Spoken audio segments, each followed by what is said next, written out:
You ask Tiger to solve. This deals with linear equations with one unknown. The final result is I equals 1. Let's solve it step by step. Simplify the expression. Expand the parentheses. Group like terms. Simplify the arithmetic. Group all constants on the right side of the equation. Subtract 2 from both sides. Simplify the arithmetic.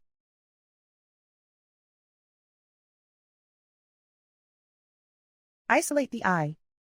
Divide both sides by -2.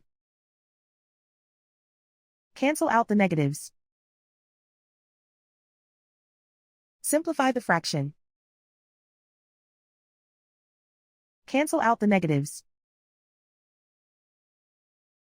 Simplify the fraction. And so the final result is I equals 1.